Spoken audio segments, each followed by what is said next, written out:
Prayer is how you will secure your place with Christ. Men ought to always pray. Your view of God is tied to your sacrifice to Him. When a visitation of God will come into Zabulon, will come into Naphtali, the Bible says that the people that sat in darkness, in the regions of death, unto them a great light will shine. Verse 9, but I acted for the sake of my name, that it should not be profaned in the sight of the nations among whom they lived. So really, what is God protecting? His name. And who is God protecting? Nations. So it means one man's mistake can lead to a national crisis. Look at it from David's perspective. The man begins to count. One man's mistake. Can I ask you a question? Why did the army really die? Why is it that an angel came and started? Why not kill David? I mean, David is the one responsible. Just go ahead and kill the dude. Why are you killing us?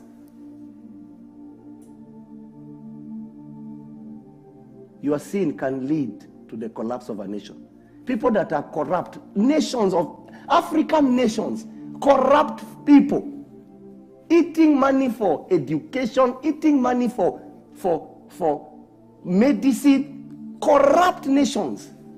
Africa will never leave the dungeon until we deal with the lust of eye concerning money. Money is the problem of our leaders. In fact, Jezebel is not as strong as Mammon. You can't serve two masters. Africa is prone to serving financial masters. That when an average leader comes into power, he thinks it's an opportunity to loot. He thinks that his freedom, his perspective is because they only have 5 years and I'm not sure. And I think this thing needs to change. It's because they have 5 years and they are not sure. This is my perspective. My advice to the nations of Africa. I know you might think we are very little, but we know what we teach. My advice to the nation of Africa and all African leaders, I beg you by the mercy of God, just listen to these little things we say. Because in the Old Testament, a king was really under a prophet. A prophet is never under a king. We are not here to be under kings. My advice for Africa, the concept I will give you, is a president should be a president for 5 years. But his ability to borrow on behalf of the nation should be only 4 years. The last year, there should be a committee that should be built in such a way that his borrowing should be very much scrutinized. How do you borrow 2 months to your exit? For God's sake, how do you borrow 2 weeks to your exit? You are still signing contract, borrowing from Lesotho. How do you do that? Who checked why you're borrowing? What is your business borrowing 2 days to your exit? My advice, just take it if you want to take it. My advice, let a nation have 5 years of rule. Within that 5 years, let independency of a president be within 4 years. This last year, let there be a committee that checks everything he does. Is it an exit strategy? Is it trying to what do you call it? To create to create a system that secures his interests outside government? Trying to liaise and come up with a group so that even when he's outside government, he's put this one here, he's put this one here, he's put this one here. For what reason?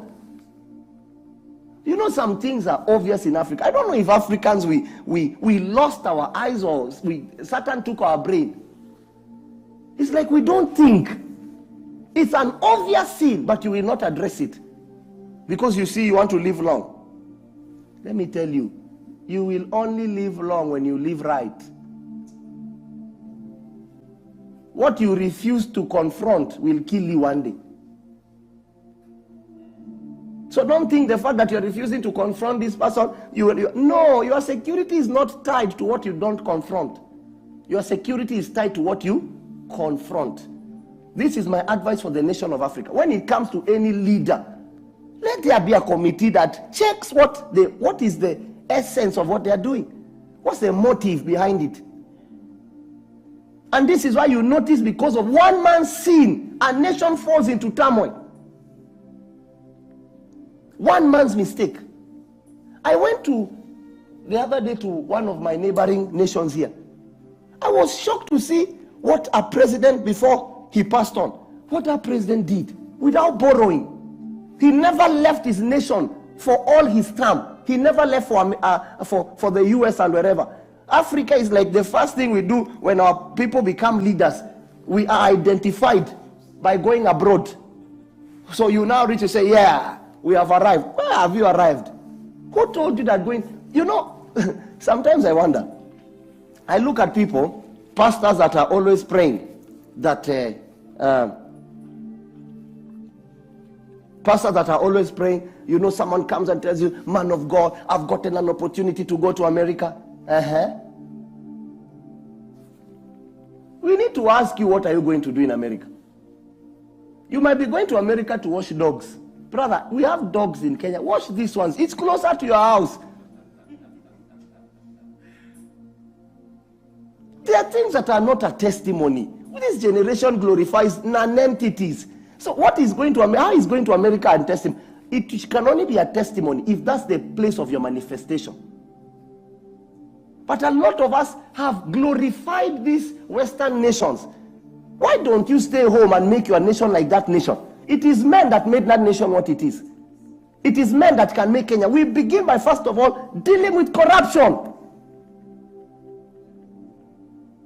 If the economic state of a nation is 2 trillion, for God's sake, let 2 trillion go to work. And in as much as sometimes the president might not always be to blame, the team around him, they have morals. You are taking money for the road, and you are the only one, you are part of the people using that road to go home. Why are you doing this? Why don't you sit down and see the effects you're going to be doing after you are dead? Do you live after death? Me, I want to live after death. So I will do the kind of things that will guarantee my life after I'm gone. But you see, it has not hit you that you will die. That's why I want to tell you, news flash. If we can touch you and feel you, you will die. Whether you try to teach, you know, I've seen some men of God teaching funny doctrines. You know, no, listen to me. Whether you die by chariot, what death means, you will exit this life. Whether you believe it, whether your uncle told you that the Lord will return, we are not sure. Even if Jesus returns, the sign is that you will leave this body because you will be transformed. You will not inherit this body up there. And number two, the Bible does not say he will come here. I don't know who taught you that. The Bible says he will only come to the air. He will not land here. We will be caught up with him there. He's not coming to your house, by the way. So that gold you're trying to protect in your house, Jesus will not come and meet it. That you are stealing, always stealing and building apartments, stealing and building houses, Jesus will not come and live in them. We are the ones that will meet him on the air. And this is the problem. Individual sins that lead to a national crisis. Can I repeat that statement? Individual sins that lead to a national crisis. There is no really individual sin. Look at what it will affect. It will alter a new way, like the sin of Abraham. The fact that he got Ishmael, it altered a system. It took God's mercy to rearrange it. Could it be that it took God another 10 decades? What if we didn't do that mistake? How far will God be with us 10 decades later? Could it be that God is still correcting mistakes every day? What if you decide to live a holy life? God will have more to show you than always forgiving you.